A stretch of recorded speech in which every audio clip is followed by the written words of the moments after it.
Salam marketing dan kewirausahaan. Ketemu lagi di video kita yang kali ini membahas tentang bisnis model kanvas. Apa itu bisnis model kanvas? Ini sebenarnya merupakan rangkuman dari bisnis plan yang sudah kita susun sebelumnya. Nah, terkadang ada saatnya kita harus menjelaskan bisnis kita itu dalam waktu yang singkat.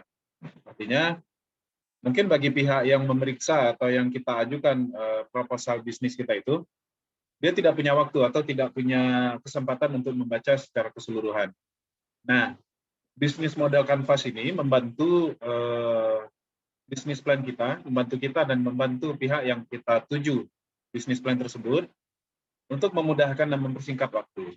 Jadi pada bisnis model kanvas atau pada BMC ini, isinya sama dengan bisnis plan yang sudah kita susun sebelumnya. Nah, formatnya hanya satu halaman saja, ya, yang seperti halaman yang sudah ditampilkan di sini. Secara visual kita bisa lihat di sini ada beberapa kunci-kunci yang diperlukan atau informasi-informasi yang diperlukan ketika kita mengajukan sebuah proposal. Nah, biasanya BMC ini kapan dikeluarkan? Biasanya dilampirkan di business plan. Nah, selain dilampirkan di business plan, biasanya juga ketika melakukan presentasi bisnis, nah ini juga yang ditampilkan. Oke, sekarang kita akan coba mulai tutorial bagaimana cara membuat bisnis model kanvas ini. Supaya gampang, saya akan mencontohkan pada satu perusahaan yang sudah pasti Anda kenal semua, misalnya KFC gitu ya. Oke, kita coba aja bikin untuk KFC. Nah, tentu saya secara detail tidak tahu tidak tahu detail-detail bisnis plan-nya KFC, tapi ini ya kita bayangkan sajalah sesuai dengan pengetahuan kita. Design for ini adalah nama perusahaannya, jadi kita tulis saja di sini KFC, Kentucky. Oke. Design by ini adalah nama pemiliknya. Karena sekarang saya yang mengisi, anggap saja saya yang punya KFC ini, jadi saya tulis saja nama saya. Kalau misalnya ada nama lain, ya bikin aja nama siapa gitu, ya. Atau kalau namanya 3 orang, koma nama siapa, kemudian gini ya boleh, silakan. Ini kebetulan karena saya aja yang mengisi. Nah, date silakan diisi dengan tanggal, versinya mungkin ini versi pertama, atau sudah versi yang revisi, atau sudah 2 kali revisi, silakan diisi. Kalau misalnya baru pertama kali bikin, ya satu aja. Oke, di sini ada beberapa hal yang harus kita lengkapi datanya.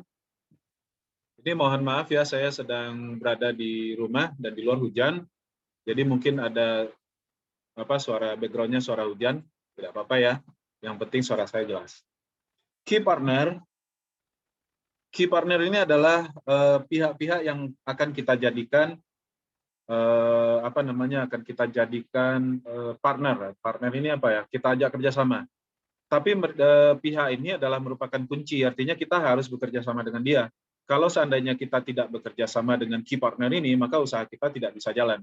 Nah, di sini saya kan Kentucky Fried Chicken, maka siapa key partner saya? Ya, mungkin key partner saya adalah perusahaan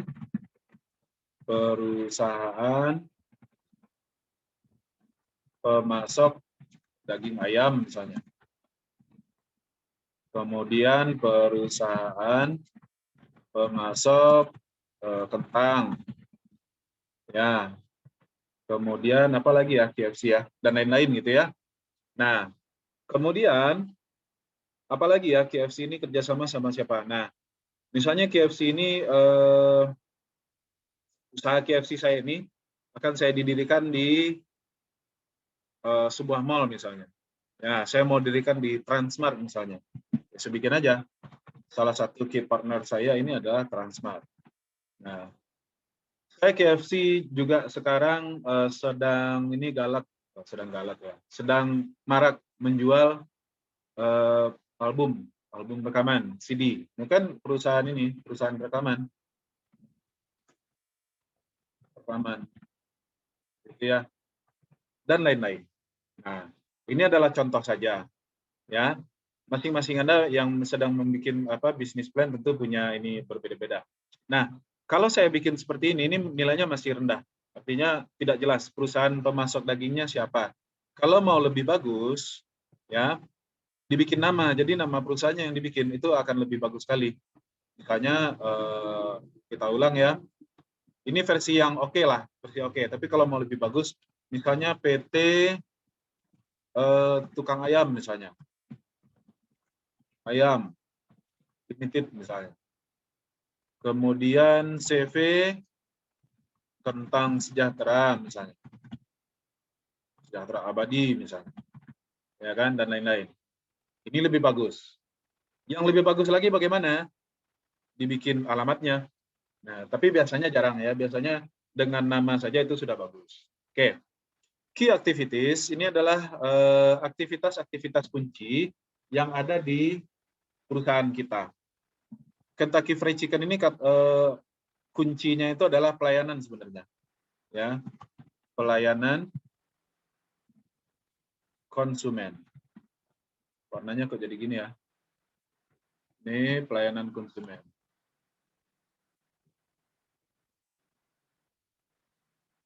Apa aktivitas kuncinya lagi?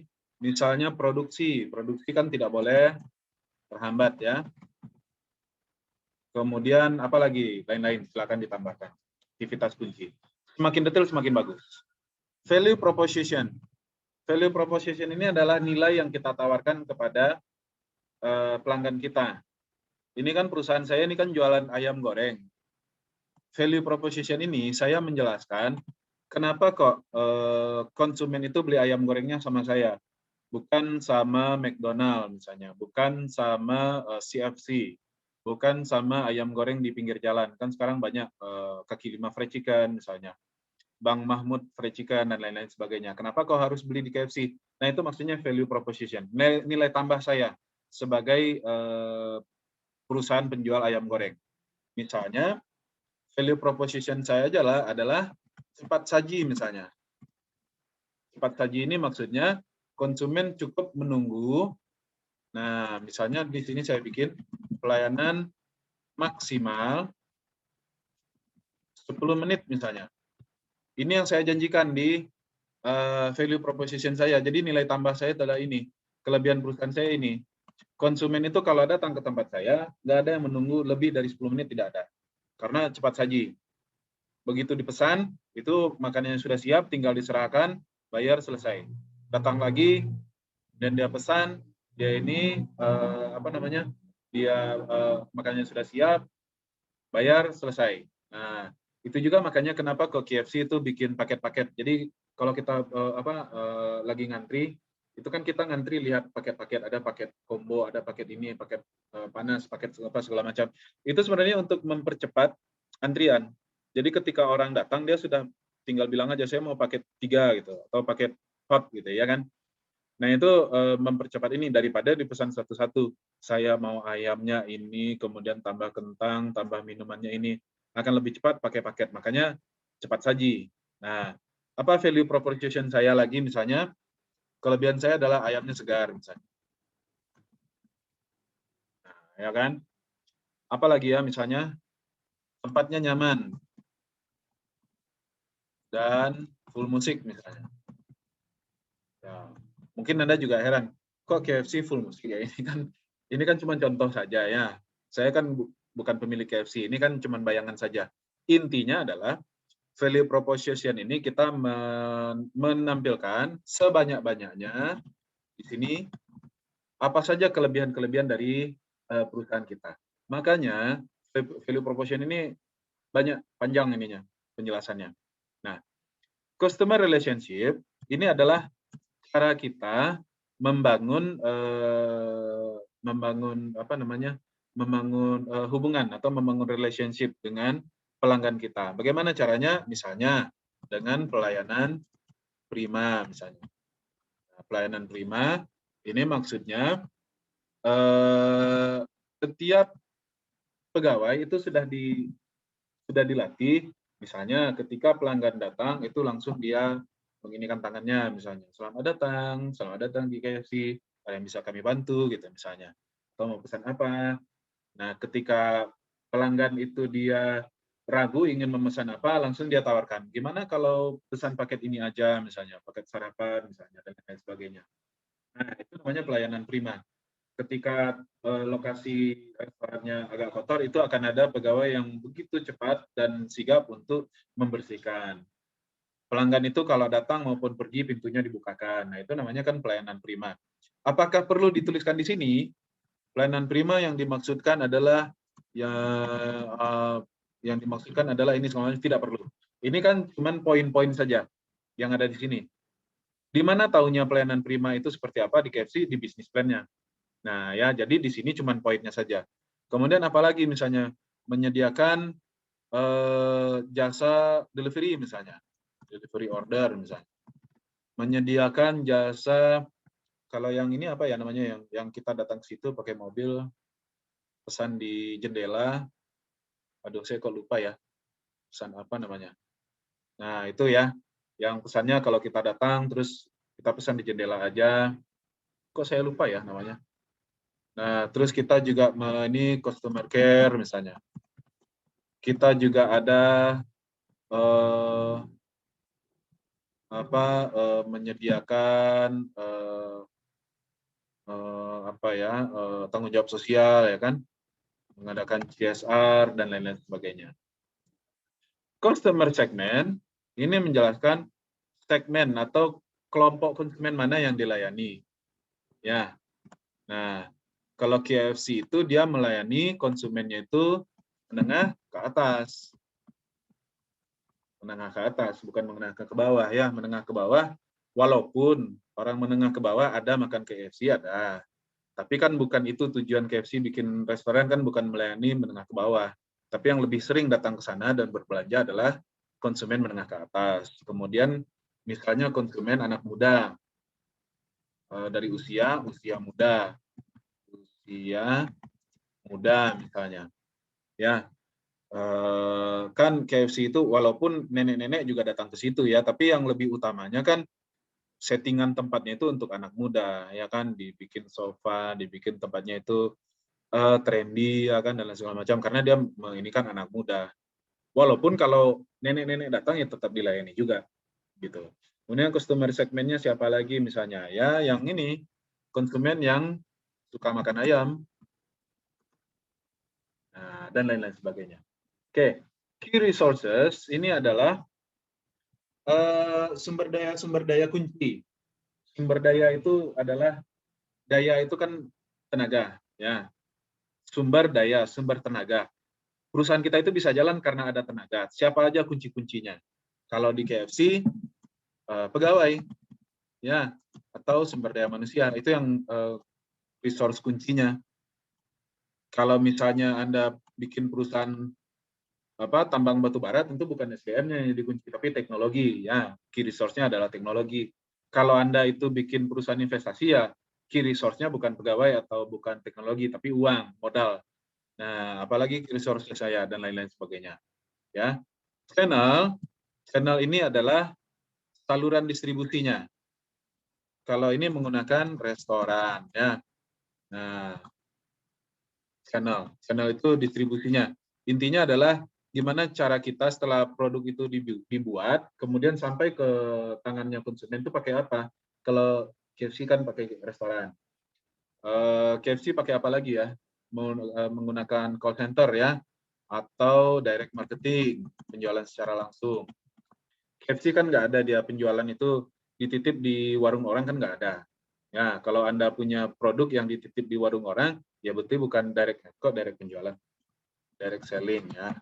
Nah, kalau Anda titip ya konsinyasi berarti channel Anda. Kalau Anda itu menjual secara partai besar, nanti akan dibeli oleh orang lain, dipecahnya, berarti Anda channelnya adalah grosir ya kan. Ada lagi secara eceran dan lain-lain sebagainya. Silakan disesuaikan dengan usaha Anda. Nah, ini harus masuk akal. Maksudnya, misalnya Anda kan perusahaan ini cepat saji, ayam segar apa semacam. Tapi misalnya Anda di sini bikin grosiran misalnya, channelnya, ya nggak mungkin lah ayamnya segar ya kan, masa grosiran dan lain-lain sebagainya ya. Nah, harus sesuai dengan yang di business plan. Cost structure apa saja yang menyebabkan biaya di bisnis kita itu. Artinya biaya-biaya yang besar gitu. Kalau di KFC tentu biaya bahan baku ya. Ya bahan baku dulu. Beli ayam itu kan KFC belinya bukan beli ayam 1 ekor 2 ekor, tapi belinya ratusan ekor langsung gitu. Biaya bahan baku. Kemudian biaya apa? Biaya pegawai, gaji, ya nak, kita bikin aja lah gaji. Ya, biaya yang besar itu gaji. Kemudian apalagi cost-nya yang besar, biaya promosi, kemudian biaya lain-lain. Setiap bisnis berbeda-beda. Revenue stream atau sumber pendapatan kita dari mana? Ya dari penjualan. Ya dari penjualan. Karena ini KFC. Ya, dari mana dia dapat uang? Dari penjualan. Atau bisa jadi dari kerjasama. Misalnya dia kerjasama dengan label rekaman, itu kan dia pasti dapat uang kan? Kalau enggak, ngapain dia bantu perusahaan rekaman jual ini? Berarti kerjasama antar perusahaan dia juga mendapatkan uang.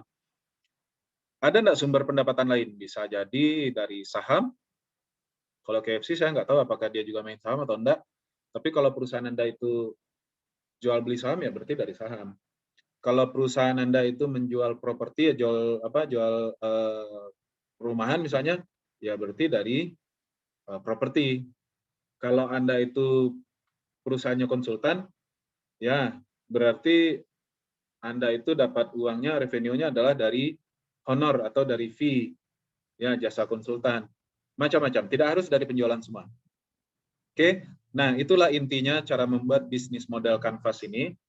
Intinya adalah kita itu berusaha menyampaikan poin-poin yang ada di bisnis plan yang sudah kita bikin.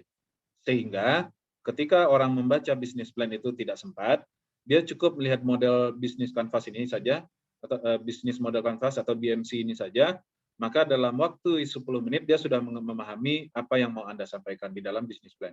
Ini kan bikinnya aja sebentar kan, apalagi membacanya. Oh, key partner perusahaan Kentucky Fried Chicken ini adalah PT ini, CV ini, kegiatan kuncinya adalah pelayanan konsumen, produksi. Ini kan sebentar, membacanya sebentar, dan cukup jelas gitu ya. Oke, nah ini adalah materi kita tentang bisnis model Canvas. Semoga dapat dipahami dan dapat dikembangkan nantinya. Demikian saja, kalau ada pertanyaan silakan di kolom komen ya. Nah, sampai jumpa di pertemuan berikutnya. Salam marketing dan kewirausahaan.